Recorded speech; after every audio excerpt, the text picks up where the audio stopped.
Every tree begins where the eye cannot see. It starts in the soil. It starts beneath the surface.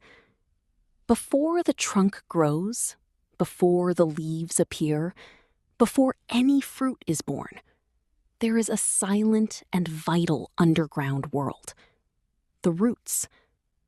And life is exactly like that. What sustains you is not always what others see. Much of who you are was formed in invisible territories, in childhood, in memories, in affections, in traumas, in the words you heard before you even knew what they meant. And even if you don't remember everything, your roots do. We live in a culture that celebrates what is visible, that glorifies the fruit, the tall branches, the lush canopy, the outward shine. But none of that is possible without what lies beneath the ground. True greatness begins in the invisible. It begins at the foundation. It begins in the depths. That's why before we look at results, the future, or what we want to build, we must return to the beginning, to our roots. This is an invitation to go down, not in the sense of diminishing yourself, but in the sense of going deeper. Because it's in depth that strength is found, and it's strength that sustains growth. No one truly grows upward without first growing downward. Deep roots create stability, and stability is what allows endurance. Anyone can bloom for a season, but only those with healthy roots bloom for a lifetime. Roots carry our origin, but also our limitations. They feed, sustain, and guide. But when they become sick, they contaminate everything. That's why looking at our roots is not an act of nostalgia. It's an act of spiritual responsibility. Because if the root is sick, the fruit won't be whole. But if the root is healed, the trunk flourishes, the branches stretch out, and the fruit comes.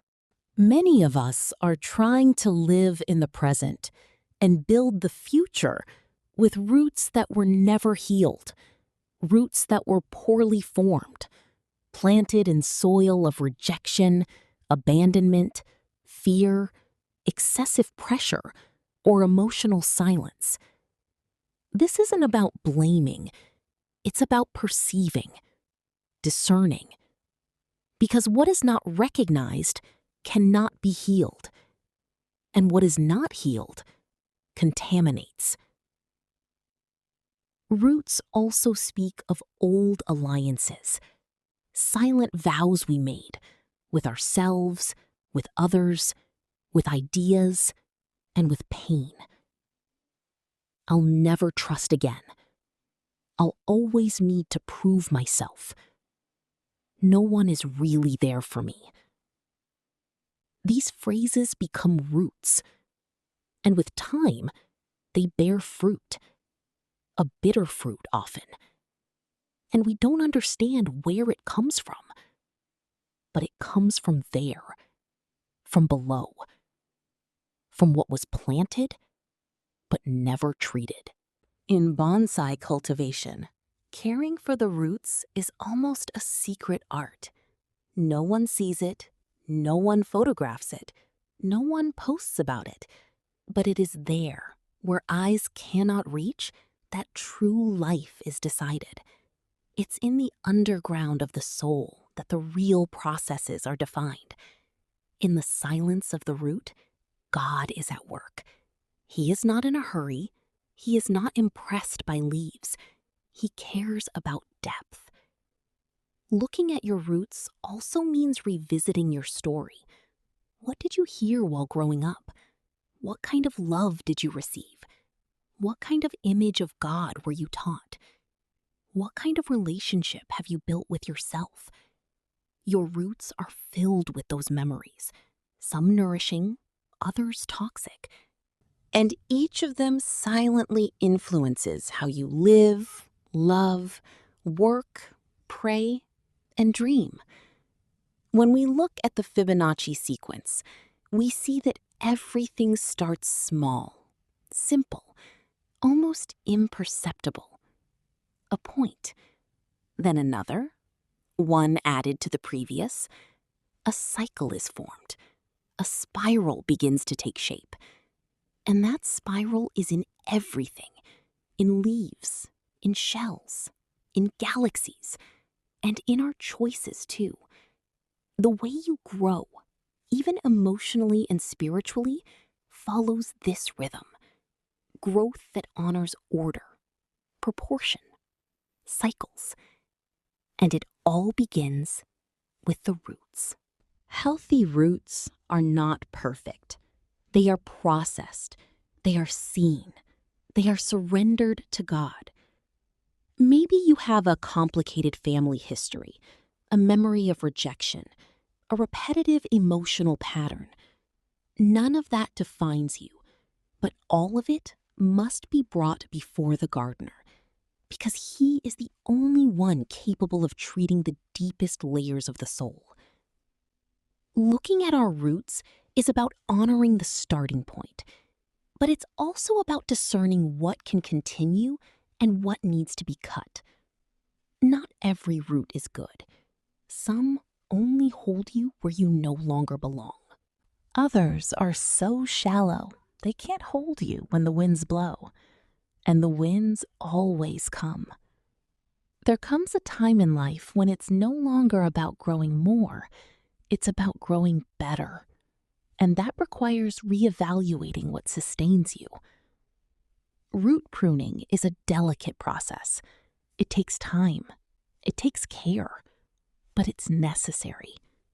In bonsai, when the root system becomes too dense, too tangled, too tight, it must be trimmed, reduced. Space must be freed for the new. Sometimes what holds us back is not what's missing, but what's too much. The excess of unhealed memory, of unreviewed narratives, of unfulfilled promises. It suffocates growth. Life is calling you to go deeper, to heal, to revisit, to replant. This is the time to do it with courage. It's time to ask, where did I come from? What shaped me? What kind of soil did I receive? What kind of root have I been feeding? And most importantly, where is my heart planted? Because if your heart is planted in fear, everything you do will carry anxiety. But if it's planted in love, everything you do will carry peace. Blessed is the one who does not walk in step with the wicked, but whose delight is in the law of the Lord, and who meditates on his law day and night. That person is like a tree planted by streams of water, which yields its fruit in season, and whose leaf does not wither. Whatever they do prospers. Psalm 1, 1 through 3. A root planted in God produces life in any climate. It endures the heat, survives the drought, persists through the winter, and when the right time comes, it blooms, without force, without hurry, with peace.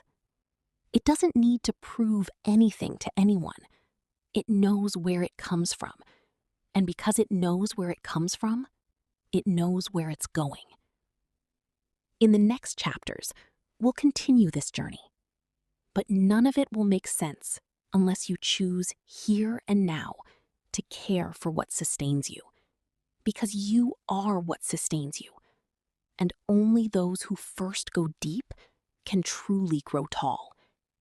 There is no strong branch with a weak root, no lasting fruit without nourished soil, and no abundant life without healing in the depths. This is the time of the roots, the return to origin, the healing of the foundation, the reconciliation with your story. Because the most important part of your life is not the one others can see. It's the one God is tending to in secret. Take a moment to reflect.